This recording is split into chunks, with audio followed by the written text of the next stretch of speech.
Hey there, Ron Sullivan, your online hitting consultant. I thought I would share a real life scenario here, right? A player that on the left, he came in for an evaluation, and then this over here is the first 30-minute lesson over here on the right, probably about 15 minutes into it. And in an evaluation, I take video of the player and I talk about the changes that we need to make, and then also show them a few drills that are basically isolation drills on the knee. For the hand path and so forth, because he struggles with a lot of the same drag mechanisms, or as we call them here, beginner patterns that kids that are learning the game are using. Right? And so he went home and worked really hard on those things, but we didn't talk about what to do when he gets to his feet. So as I'm evaluating a player, I don't look at angles and, or is he matching these perfect angles or anything like that. My first thought is, what is the player using the ground for?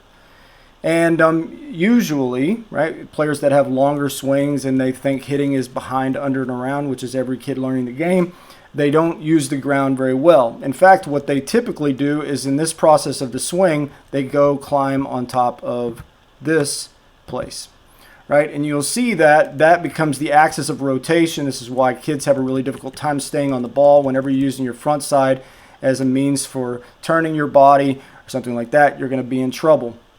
But some of you that have players that straighten their back leg out when they're hitting, you can bet they're putting too much weight on their front hip.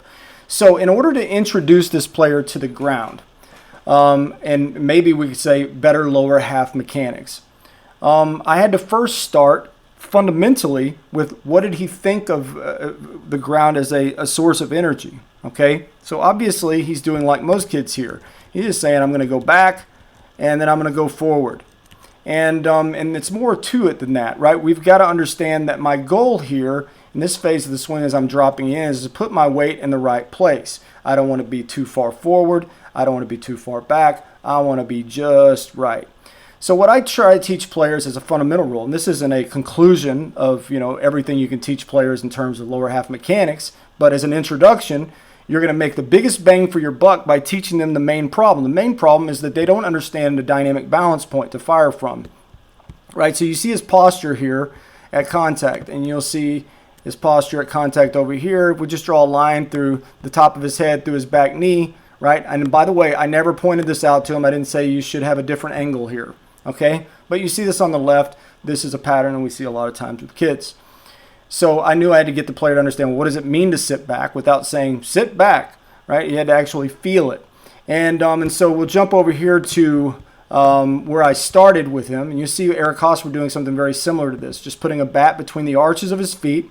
Eric Hosmer says he does this at the beginning of BP because he's trying to feel grounded, right? You're not going to put on a clinic for the lower half doing this, right? But this is a great feeling for kids, because they don't understand where their body and their weight is supposed to be positioned. And so the most athletic place you can put your weight in the baseball swing is right between your feet.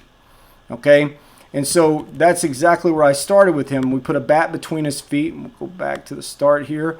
I put a bat between his feet, and I let him just take some reps from there. And all I did, I didn't say anything about how good the swing was, bad the swing was. I just said, you feel your weight just sitting right between your feet? And yep, he said, yeah, I sure do. Right, and so from there, before we started hitting, I took the bat out and I said, let's go to your finish now. And I basically had just two real main rules. I just said, hey, just want you to feel that you're just here on the ball of your foot here at the finish. That's it. And then I want you to feel that your weight, while you're standing here in this balanced position, is right between your feet. We're going to get our hands back, the barrel finish, and all that kind of stuff. But I started him here. And I made him stand there for about 20 seconds. And I tried to get him to feel as balanced as possible. He gets a little bit shaky after about 20 seconds, and he stopped. And then I put him back in that position. And so after we stopped, I said, look, this is very easy. When you swing the bat, I need you to find that position. So the main rule, again, that we've established with the bat being between the feet and then starting him here in this position and saying, hey, I need you to feel your weight staying right between your feet, you get a lot of bang for your buck. Right now, again, this player is still working on some things. One thing that he's not doing well, for those of you that are scoring at home that do the Fundamental Perfection program, you'll notice a little bit of the wrapped grip here. So the palm direction is right, but you see a curling from the top of his hand through his through his wrist, through his forearm that goes like this. Anytime you do that, you're not going to make a good move out of the top.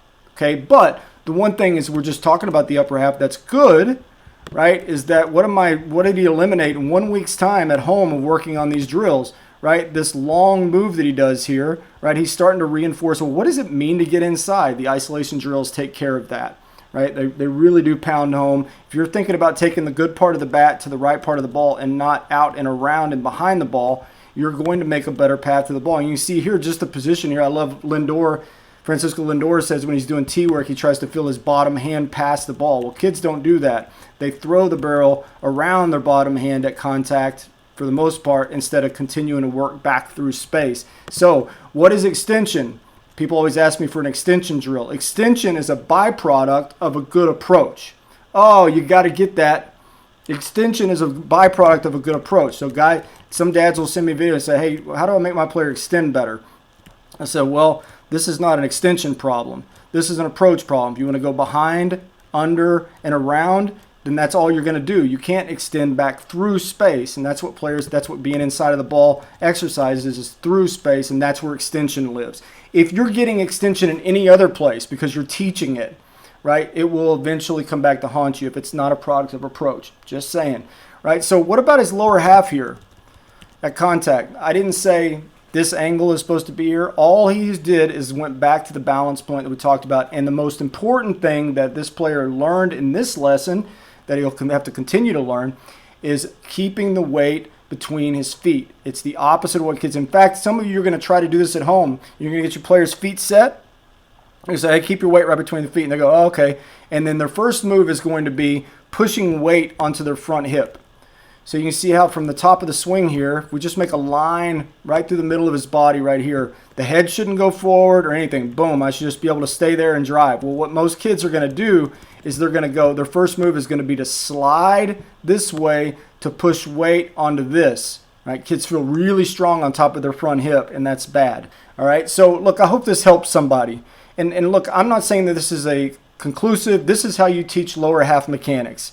But I think that a lot of times the things that we chase as far as looks on video and hey, your knees aren't doing a certain thing and you're not getting this angle are really a result of players not putting themselves in position to do something athletic more than it is that you need to teach something biomechanically to them.